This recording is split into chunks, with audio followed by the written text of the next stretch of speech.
Hello अस्सलाम वालेकुम student, this is आकिल अहमद। आज जो है मैं आपको पढ़ाने जा रहा हूँ टॉपिक 1.2 मेजरिंग इंस्ट्रूमेंट। इससे पहले वाले टॉपिक में जो है मैंने आपको 1.1 इंट्रोडक्शन टू फिजिक्स पढ़ाया था, और ये जो है बेसिकली सिम बोर्ड का है, chapter number physics, chapter number 1, class 9 के लिए। तो लेट्स गो, आगे चलते हैं। सबसे पहला टॉपिक हमारा 1.2 मेजरिंग इंस्ट्रूमेंट, जिसके ऊपर मैंने आज बात करनी है और आपको भी बताया भी था। इसकी डेफिनेशन देखते हैं। मेजरिंग इंस्ट्रूमेंट जो हम यूज़ करते हैं मेजर के लिए, वो होती है फिजिकल क्वांटिटीज, यानी कि कोई भी ऐसा इंस्ट्रूमेंट जो फिजिकल क्वांटिटी को जो है मेजर कर सके। इसके नाम में लिखा हुआ है मेजरिंग इंस्ट्रूमेंट। तो कोई भी फिजिकल क्वांटिटी का ऐसा इंस्ट्रूमेंट जो हम मेजर करें, वो जो है मेजरिंग इंस्ट्रूमेंट। तो पहले फिजिकल क्वांटिटी देखते हैं। फिजिकल क्वांटिटी की डेफिनेशन देखते हैं। फिजिकल क्वांटिटीज जो है वो which can not be explain by other quantities, यानी कि ये जो है फिजिकल क्वांटिटी अदर क्वांटिटी को जो है वो फिजिकल क्वांटिटी के अलावा जो क्वांटिटी है उसको जो है वो एक्सप्लेन नहीं करती।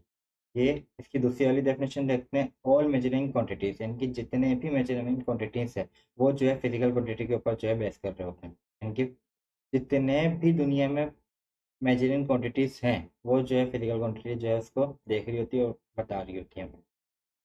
इसको जो है इसकी एग्जांपल देखते हैं। सबसे पहले हम एग्जांपल में आ जाती है लेंथ, मास, टाइम।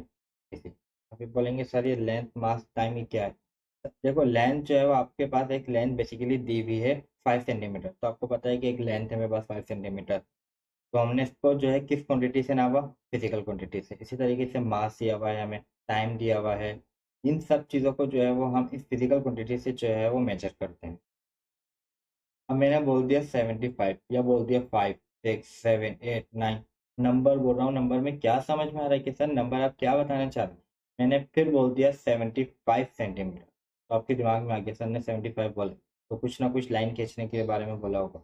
तो मैंने एक यूनिट बता दिया फिजिकल क्वांटिटी में। ये सबसे ज़्यादा अहम चीज़ है। जैसे मैंने आपको बताया कि 75, अब 75 जो है वो क्या है। 75 जो है वो आप जाते हैं किसी भी दुकान वाले के पास, जाके बोलते हैं 75, तो वो बोलेगा 75 क्या। अम्मी ने जैसे बोला आपको, भाई दही ला दो मुझे, तो अब तुम बोलोगे वहाँ जाके 1, तो बोलेगा 1 क्या। तो तुम 1 पाव बताओगे, 1 किलो बताओगे, आधा किलो बताओगे। ये सब चीज़ें बताओगे। तो फिजिकल क्वांटिटीज के अंदर जो है ना वो दो चीज़ें जो है मैटर करती हैं। सबसे पहले करता है न्यूमेरिकल, और दूसरा करता है उसका यूनिट। जैसे 75 के आगे लिखा हुआ है न्यूमेरिकल, सही, और इसके बाद सेंटीमीटर लगा हुआ है यूनिट। तो हमें एक चीज पता चल गई कि ये जो है 75 सेंटीमीटर है। तो न्यूमेरिकल प्लस यूनिट, ये दो चीजें हमें डिस्क्राइब करती हैं। जैसे तुम जो है वो चीनी लेने गए, बोला मुझे 5 जो है शुगर दे दो, तो बोलेगा 5 क्या। फिर तुम बोलोगे 5 किलो शुगर दे दो, 5 दाने दे दो शुगर के। तो एक यूनिट बताओगे तुम, तो वो चीज जो है फिजिकल क्वांटिटी में आ जाती है। अब इसके बाद हम आगे चलते हैं।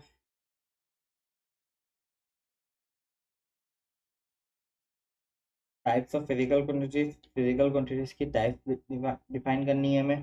Physical quantities are classified into 2 categories. First, fundamental quantities, यानी कि बेस क्वांटिटी। दूसरा है ड्राइव, यानी कि फिजिकल क्वांटिटीज। तो इसके बाद जो है हम आगे चलते हैं। इसके बाद आती है फिजिकल क्वांटिटीज। फिजिकल क्वांटिटीज में मैंने आपको बताया है कि कौन कौन सी होती हैं। बेटा अच्छा बताओ मुझे। सबसे पहली होती है बेस क्वांटिटी, और दूसरी होती है ड्राइव क्वांटिटी। सही है। अब सबसे पहले हम इसको बोलते हैं कि बेस क्वांटिटी क्या है। भाई बेस का वर्ड क्या आ रहा है। बेस आपके सामने है कि किसी भी चीज की एक बेस होगी, सही। तो उस बेस से आपने एक अंदाजा लगा लिया कि ये एक बेस। इसके बाद जो हम इसकी डेफिनेशन देखते हैं। Physical quantities that can not be defined in the term of other physical quantities. अब बोलेंगे सर ये फिजिकल बेस क्वांटिटी समझ में नहीं आया। क्या तुम लोग जो है कभी बिल्डिंग बनाने जाते हो, तो बिल्डिंग बनाने जाते हो तो उस वक्त जो है वो तुम देखते हो कि उसकी बेस, यानी कि उसकी बुनियादी जब अच्छी नहीं होगी तो फिर वो आगे जाके कैसे अच्छी चलेगी। ये चीज़ें तुम देखते हो। यही चीज़ें जो इसके अंदर जो है डिफाइन की गई है कि भाई बेस क्वांटिटी वो क्वांटिटी होती है जो उसकी बुनियाद रखी गई थी। इसमें जो है वो हमारे पास 7 फिजिकल क्वांटिटी होती है, जो इसकी 7 जो है वो बुनियाद है इसकी, जो सबसे ज़्यादा अहम जो है किरदार अदा करती हैं इसके अंदर। 7 फिजिकल क्वांटिटीज हैं, सही। तो ये जो है बेस होती हैं, ये आपको याद करनी होती है। हमेशा आपकी ज़िंदगी भर जो है काम में आएगी। अगर आपने आगे की फिजिक्स लेनी है, तो फिजिक्स के अंदर ये 7 क्वांटिटी ऐसी होती हैं जो आपको कहीं ना कहीं जगह पे जो है वो आपके ये यूज़ हो ही रही होती हैं। ऐसा नहीं है कि कहीं यूज़ ना हो रही। तो पहली वाली देखते हैं हम लोग। सबसे पहले इसकी क्वांटिटी और यूनिट। क्वांटिटी का नेम देखते हैं, उसका सैम्बल देखते हैं। इसी तरीके से यूनिट का नेम और उसका सिंबल। सबसे पहले लेंथ का सिंबल होता है एल, और उसका यूनिट का नेम होता है मीटर, और उसका सिंबल होता है एम। और आगे चलते हैं, आगे जाने के बाद उसका जो है वो हमारे पास क्वांटिटी का नेम होता है मास, और उसका सिंबल होता है एम। और यूनिट का नेम होता है किलोग्राम, और उसका सिंबल होता है केजी। आप भी बोलेंगे सर इसमें मीटर किलोग्राम ले क्या आता है, ये मैं आपको आगे बताऊंगा कि ये ऐसा यूनिट होते हैं और किस तरीके से जो है वो हम इसको क्यों यूज कर रहे हैं। इसके बाद टाइम के बाद जो है वो उसका सैंपल टी। इसी तरीके से यूनिट का जो है वो नेम टाइम का सेकेंड, और उसका सैंपल होगा एस। इसके बाद फिर इलेक्ट्रिक करंट का जो है वो नेम इलेक्ट्रिक करंट और सैंपल आई, और इसको जो है वो हम इसका यूनिट जो है वो डिस्क्राइब करेंगे एम्पेयर से, और इसका जो सैंपल होगा वो होगा ए। इसी तरीके से इलेक्ट्रिक इंटेंसिटी ऑफ लाइट, इसका सैंपल एल, और यूनिट नेम कैंडा, और यूनिट सैंपल सीटी। और टेम्परेचर का क्वांटिटी का सैंपल टी, और क्वांटिटी यूनिट का नेम के, केल्विन, और सैंपल के। और लास्ट में आता है अमाउंट ऑफ सब्सटेंस यानी कि मोल। इसको जो है वो हम एन से इसको जो है क्वांटिटी को जो है सैंपल करते हैं, और उसका यूनिट होता है मोल, और इसका सैंपल होता है MOL मोल। ये वो 7 क्वांटिटी हैं जो आपको हमेशा ज़िंदगी भर जो है वो काम में आएँगी, जो आपको ये याद रखनी पड़ती हैं। और ये वक़्त के साथ-साथ जो है आपको खुद ही याद होती है, अब आप इस्तेमाल कर रहे होंगे। मैं आपको ये नहीं बोलूँगा कि इसका रट्टा लगाओ, रट्टा नहीं लगाना है, आपको खुद ही याद हो जाएँगे। आगे चलते हैं। बेस्ट क्वांटिटी सिर्फ इतनी ही है, इसके अलावा बेस्ट क्वांटिटी नहीं होती। सिर्फ 7 बेस्ट क्वांटिटी होती हैं, जो इसकी बुनियाद से जो है वो आगे बहुत सारी जो है निकली हैं। ड्राइव क्वांटिटी इतनी है कि आप खुद ब खुद फार्मूले आपको याद होंगे, आप उसको देखते हुए जो है ड्राइव क्वांटिटी बनाते जाओगे। मैं आगे आपको समझाऊंगा कि किस तरीके से जो है वो ड्राइव क्वांटिटी के जो है फार्मूले से जो है वो इस तरीके से सैंपल निकल। तो ड्राइव क्वांटिटी जो है वो बेस करती है। इन्हीं बेस क्वांटिटी से जो है वो बनी है ड्राइव। ड्राइव का मतलब क्या है कि दो चीज़ों से मिलकर बनी हो।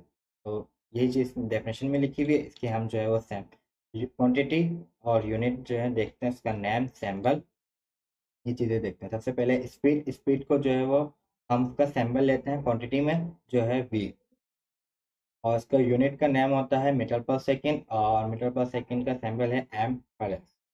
इसी तरीके से इसके बाद हम लेते हैं एक्सेलेशन का सिंबल है क्वांटिटी का ए, और उसका यूनिट, आप सोचेंगे सर इसका यूनिट क्या है, मीटर पर सेकेंड स्क्वायर। सही, तो आप ये दो यूनिट देख रहे होगे, तो मैं इसके बाद वाला भी दिखा देता हूँ सिंपल। एम पर स्क्वायर। बोलोगे सर ये कैसे आ रहा है, समझ में नहीं आ रहा। वैसे ये आगे जाके तुम जब इसके फार्मूले और ये सब चीज़ें पढ़ोगे, उसके यूनिट में मैं आपको जब भी बताऊंगा, बट मैं अभी भी आपको ये चीज़ बता रहा हूँ कि स्पीड का फार्मूला होता है डिस्टेंस अपॉन टाइम। सही, तो डिस्टेंस के लिए क्या यूज किया जाता है, मीटर, और टाइम के लिए सेकेंड। तो डिस्टेंस पर टाइम, डिस्टेंस पर टाइम यानी कि मीटर पर सेकेंड। डिस्टेंस पर टाइम, मीटर पर सेकेंड। इसी तरीके इसका सैंपल एम, मीटर के लिए एम यूज किया जा रहा है, सेकेंड के लिए एस यूज किया जा रहा है। और नेक्स्ट जो है वो एक्सेलेशन है। एक्सेलेशन के लिए जो है मीटर पर सेकेंड स्क्वायर। तो मीटर पर सेकेंड स्क्वायर कैसे, एक्सेलेशन का फार्मूला है, ऊपर मीटर है और नीचे जो है वो सेकेंड स्क्वायर है। एक्सेलेरेशन का जो है वो फार्मूला होता है मीटर पर सेकेंड स्क्वायर। अब मीटर पर सेकेंड स्क्वायर क्या सर, इसका अगर हम डेफिनेशन देखें ना, तो एक्सेलेरेशन की डेफिनेशन होती है the rate of change of velocity, यानी कि कितनी वेलोसिटी चेंज हुई पर यूनिट टाइम के अंदर। तो इसका यूनिट जो बनता है वो बनता है मीटर पर सेकेंड स्क्वायर, और ये चीज़ इसका सैंपल होता है एम, और अपॉन सेकेंड स्क्वायर। अब हम आगे चलते हैं, नेक्स्ट देखते हैं। नेक्स्ट है फोर्स वॉल्यूम। वॉल्यूम का सिंबल जो है वो है V, और उसका यूनिट का नेम है क्यूबिक मीटर, और इसका सिंबल एम क्यूब। ये के बाद फोर्स का फार्मूला होता है, इसका सिंबल है F, और F के बाद इसका न्यूटन। न्यूटन के बाद इसका सिंबल देखते हैं N, और किलोग्राम मीटर पर सेकेंड। बोलोगे सर ये कैसे आ गया, थोड़ा सा बताएं। भाई देखो, सिंपल तरीके से फोर्स का फार्मूला होता है MA। एम होता है केजी, और ए ऊपर बता चुका हूँ, मीटर पर सेकेंड स्क्वायर। तो किलोग्राम मीटर पर सेकेंड स्क्वायर इसके सैंपल में लिखा हुआ है। और इसको जो साइंटिस्ट ने डिस्कवर किया था वो था न्यूटन, तो हमने उसके नाम पे लिख दिया कि न्यूटन होता है। प्रेशर का होता है P, क्वांटिटी पास्कल, और ये यूनिट का डिस्क्राइब है। पी ए यानी कि न्यूटन मीटर, ये फार्मूले के अंदर होता है। अब आगे जाके इसके फार्मूले डिटेल में पढ़ेंगे। डेंसिटी के बाद इसका सिंबल होता है रो, और नेम यूनिट नेम होता है किलोग्राम पर क्यूबिक मीटर, और इसको जो है वो हम केजी पर मीटर क्यूब से जो है डिनोट करते हैं। के बाद चार्ज को जो है वो हम इसका सिंबल लेते हैं क्यू, और इसका जो यूनिट नेम है वो है कूलम, का सिंबल सी, और ए से जो है डिनोट करते हैं। ये कुछ मैंने आपको डिफाइन करा है, ये ऑलमोस्ट नहीं है। जैसे बेस क्वांटिटी के सिर्फ 7 फिजिकल क्वांटिटीज हैं, इसके अंदर बेशुमार हैं। आप आगे जाते जाएंगे और निकलते जाएंगे, क्योंकि ड्राइव से जो है वो हमने खुद बनाए हैं। वो 7 जो है वो उसके ऊपर बेस करते हैं, उसकी वो बुनियाद है। बुनियाद के बाद हम आगे जितनी महारत जो है वो यूज करते जाएं, इंस्ट्रक्ट करते जाएं, वो अलग है। लेकिन नीचे की बुनियाद जो है वो एक सेम है। तो वो सेम है, ये सेम नहीं है। इसके अलावा इसके अंदर यूनिट जो मैंने यूज करे हैं, वो मैंने एसआई यूनिट यूज करे हैं। वो एसआई यूनिट क्यों यूज करें, वो मैं आपको आगे जाके बताता हूँ क्यों यूज किए हैं। इंटरनेशनल यूनिट सिस्टम बोलेंगे सर, ये इंटरनेशनल यूनिट। अब इंटरनेशनल यूनिट सिस्टम ये हुआ कि एक स्टैंडर्ड सिस्टम नहीं है हमारे पास, सही है। अब हुआ ये था 1960 से पहले ना, ये होता था कि कहीं भी कोई भी जाता था तो उसे ये नहीं पता था कि मैं किस चीज में लूँ। जैसे आज आप बोलते हो कि दूध वाले के पास जाते हो, बोलते हो 1 किलो दूध दे, तो आप 1 किलो का वर्ड यूज करते हो। बट उस टाइम पे ये नहीं होता था। किसी मुल्क में किलो चल रहा है, किसी मुल्क में पाउंड चल रहा है, किसी मुल्क में ग्राम चल रहा है। तो ये बहुत ज्यादा कंफ्यूजन पैदा हो रही थी। तो इस सब को देखते हुए ना एक स्टैंडर्ड सिस्टम बनाया गया, जो कि स्टैंडर्ड एक क्वांटिटी होगी, सही है, जो डिपेंड करती थी सिर्फ एक ही चीज के ऊपर। जो हमने एक यूनिट जो है वो डिस्क्राइब कर लिया था कि भाई ये एक स्टैंडर्ड है, यही यूज होगा पूरी दुनिया में। तो इसके लिए जो है ना उन्होंने एक मीटिंग बिठाई, जो कि 1960 में हुई थी पेरिस के अंदर। 11 जनरल कॉन्फ्रेंस थी, जो कि वेट एंड मेजरिंग हेल्थ के ऊपर हुई थी पेरिस के अंदर। इसके अंदर उन्होंने जो है वो एक इंटरनेशनल सिस्टम जो है वो यूनिट किया था, जिसको हम जो है वो एसआई यूनिट के नाम से जो है वो जानते हैं। जो मैंने आपको भी बताया था ना इससे पहले वाले में, कि ये जो है वो एक एसआई यूनिट है। तो एसआई यूनिट क्यों है, वो इसलिए था एसआई यूनिट कि इसमें जो है वो हमने यूज किया हुआ था। एक इंटरनेशनल सिस्टम जो है उन्होंने डेवलप कर दिया, और अब जो है वो एक इंटरनेशनल सिस्टम जो है यूज होता है। आप कहीं भी जाते हैं, बोलते हैं मुझे जो है वो 5 किलो आटा दे दो, 10 किलो ये दे दो, इसी तरीके से देन सो ऑन। आप इन चीज़ों को जो है आप यूज़ कर रहे होते हो, तो यूज़ किस तरीके से कर रहे होते हो वो इसी बुनियाद के ऊपर कर रहे होते हो। तो आज का जो टॉपिक था वो यही था। इसके बाद हम नेक्स्ट मिलेंगे, लेकिन 1.2 मैचिंग इंस्ट्रूमेंट अभी ख़त्म नहीं हुआ। ये बहुत बड़ा टॉपिक है, ये आगे जो है वो चलता रहेगा। उसके बाद में नेक्स्ट न्यू न्यू वीडियो जो है इसमें अपलोड करता रहेगा। तो अगर आपको मेरी वीडियो पसंद आ रही हो, लाइक शेयर एंड सब्सक्राइब करना मत भूलिए। Thank you very much.